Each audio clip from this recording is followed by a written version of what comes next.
Aurecon is a large multidisciplinary infrastructure consultancy.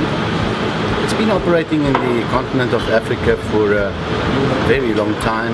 Some of the heritage companies date as far back as the 1930s. But Aurecon itself has just been created in 2009 from a number of heritage companies. So our presence in Africa has been very long, and we've been involved in many multidisciplinary infrastructure projects throughout the continent.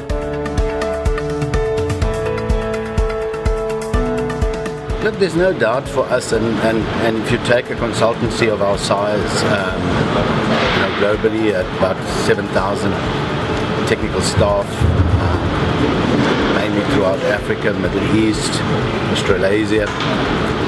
Our staff complement in Africa is about 2,500, and obviously we have a big responsibility when it comes to the number of people that we employ, and also having them apply their skills, their technical skills, their advisory skills throughout the continent. So our vision is very much to be in Africa and be part of Africa.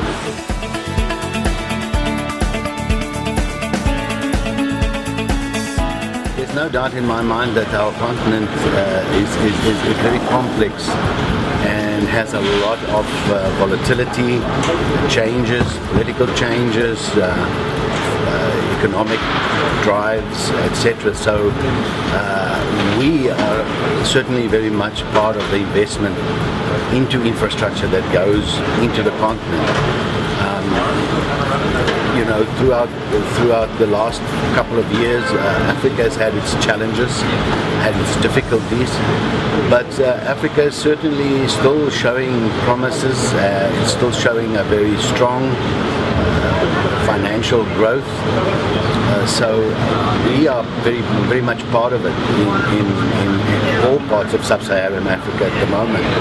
We are in 18 countries, and where we have our permanent offices. We also have in our permanent offices people that are from those countries.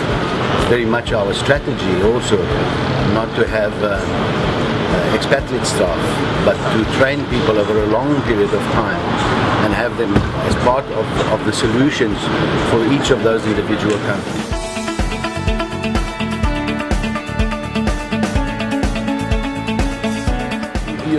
As a company, and very much driven also by our senior management and the vision of our senior management is certainly that as engineers we should not be backward looking in terms of solutions. Solutions to engineering problems in the past have been tackled in a very structured way, which sometimes did not address the needs of the users. So Aurecon has adopted and it's been very part of our DNA now, is to take a design thinking approach. And this design thinking approach is really a lot wider than just giving solutions to our clients.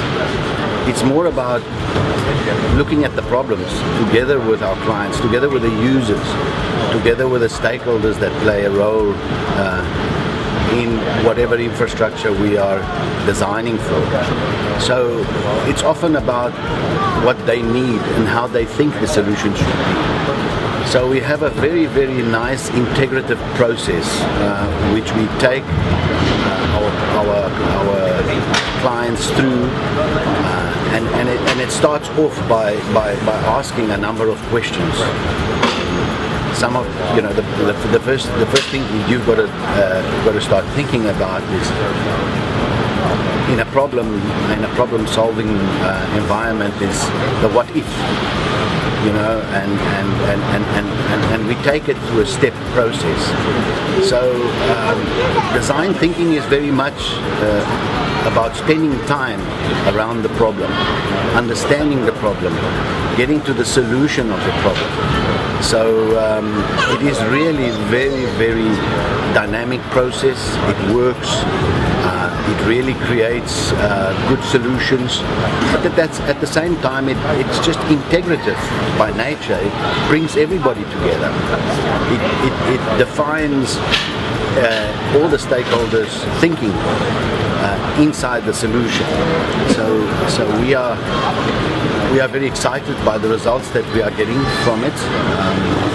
And it just suggests that in the African continent, where we have this need for very dynamic and diverse solutions, it is really working very well for us.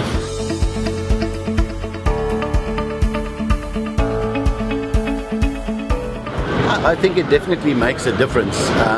It makes a difference because right from the start we shape the solution. We shape and we design the solution, and that makes delivery so much more easier. In fact, I believe it makes delivery also cost effective, and it takes us through to later being able to optimize and transform. I always say that in every solution there must be flexibility. We don't just necessarily design a bridge to cross a river. We ask, why do we want to cross the river? What benefits will it be to cross the river? Or whether it's a bridge or it's a road, it always comes back to why are we doing it, and be in a position that we advise our clients and our stakeholders to think about why they are doing things. So it has certainly brought a lot of benefits, and we can see it.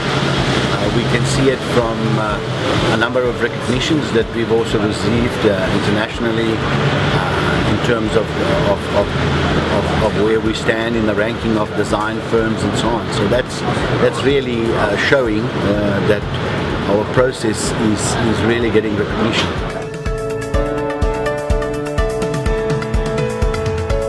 It always boils down to where does a problem start. So we go down to understanding that every one of our clients has got its own different needs.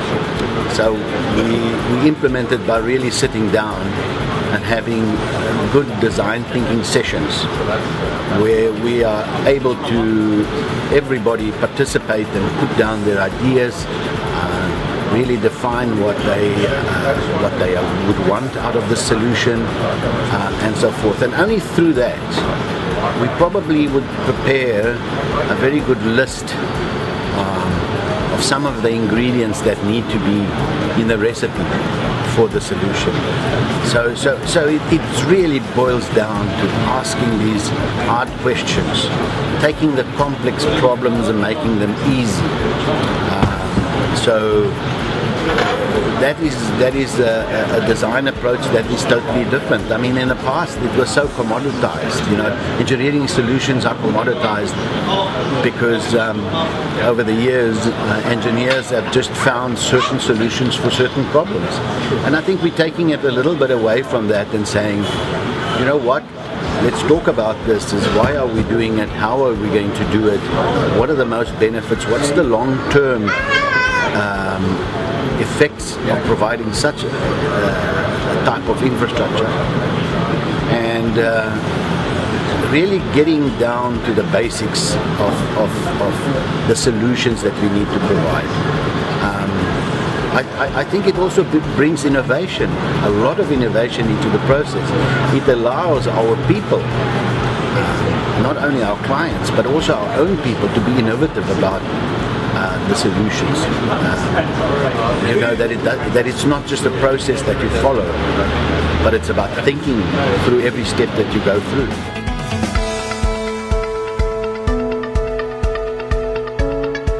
That's a very loaded question. I think, just to give you an idea, I think at the moment we are executing outside South Africa, where we have major deliveries centers, where we have a lot of engineers doing work for the continent. We have over 400 projects actively at the moment, but there have been many. I go back again to think of in my early years where we started looking at countries like Mozambique that just came out of many years of conflict, Angola. Our participation in Mozambique for years and years in terms of the roads has been phenomenal. In Angola, the same thing. In housing in Angola, I mean, we are still doing a project which we initiated in 1999.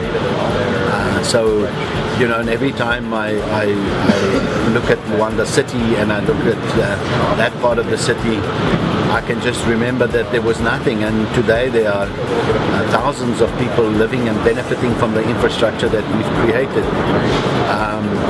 There are many dams that are supplying hydropower. We've done solar plants. We are doing just so many projects that benefit society.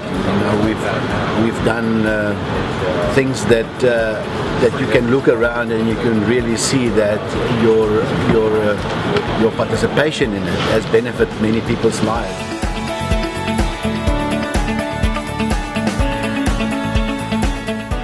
Look, I definitely think and I believe that we will have renewed growth poles in the continent of Africa. So, on the one hand, as we see some of the commodities coming back to have strong economic drivers, we're seeing the oil price going up. So that obviously creates a economic dynamics that will improve the countries that have oil-based economies, such as Nigeria and Angola. So I definitely see that that part of the world will see a renewed investment. We also see the East African side, which is really getting a lot of impetus in growth in the energy sector. So I definitely think that East and West Africa will have renewed drives and growth. So we are there, and we still see that Aurecon will be growing in those parts of the world. But, again, for us it's about growth for the right reasons. Not just to be in the places, but also to just really make a difference. And sometimes we need, as I say, we need to focus. So we'll definitely be in the right places for the right reasons. But I think the Aurecon opportunities in the future are a lot bigger than what they were 5 years ago in the African continent, and I can see that the way that Aurecon has also changed its mindset will be very, very beneficial for the continent, and we will grow. We will grow in these areas, but my biggest vision is to grow with the local people, so that we leave and our presence is actually defined by the investment that we make in the local people.